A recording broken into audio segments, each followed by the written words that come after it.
তুমি আমাদের হাত কবুল করে নাও, বলেন আমিন। আর একটু মন খুলে বলেন আমিন। আল্লাহ বলেন, বান্দা আমি তোমাদের জান্নাতে যাওয়ার একটা রাস্তা বলে দেই, সহজ রাস্তা। নেবেন রাস্তাটা? জান্নাতে যাওয়ার সহজ একটা রাস্তা নেবেন? আমি বলি নাই, আল্লাহ দেখাচ্ছেন। ওই রাস্তাটা কি নেবেন ইনশাআল্লাহ? ইনশাআল্লাহ। আল্লাহ পাক বলেন, ইন্নাল্লাহা আশতারা মিনাল মুমিনিনা আনফুসাহুম ওয়া আমওয়ালাহুম বিআন্না লাহুমুল জান্নাহ।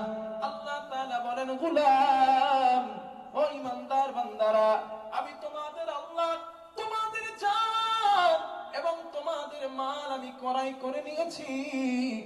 বিনিময় আমি আল্লাহ তোমাদের জান্নাতের ওয়াদা করেছি।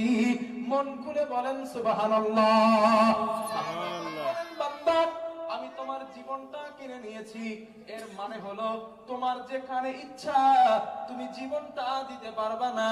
তোমার মাল সম্পদ আমি কিনে নিয়েছি। এর মানে হলো যেখানে ইচ্ছা বান্দা তোমার মাল তুমি দিতে পারবা না। যদি দিতে হয় আমি রবের দেওয়া বিধান অনুযায়ী আমি রবের রাস্তায় ব্যয় করো।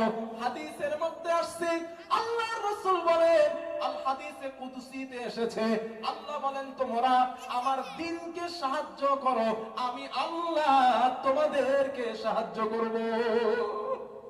আল্লাহর দ্বীনকে সাহায্য করা মানে এই মাদ্রাসাকে সাহায্য করা। কারণ মাদ্রাসা যদি দুনিয়াতে না থাকে আল্লাহর দ্বীন দুনিয়াতে থাকবে না। ঠিক কিনা বলেন? ঠিক বলেন। ঠিক। যদি মাদ্রাসা বন্ধ হয়ে যায় নামাজ কিভাবে পড়তে হয় বান্দা আপনি জানবেন না।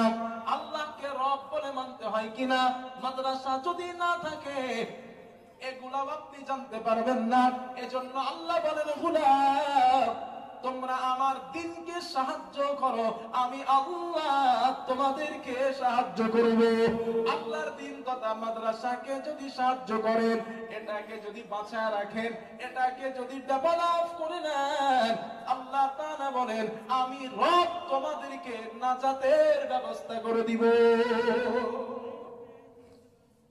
আমার ভাইয়েরা, সন্ধ্যা থেকে এত সময় পর্যন্ত কত দান করেছেন, কত টাকা হুজুরের কাছে দিয়েছেন, এই যে মাদ্রাসায় দিলেন কেন দিয়েছেন? একটা হাদিস শোনেন।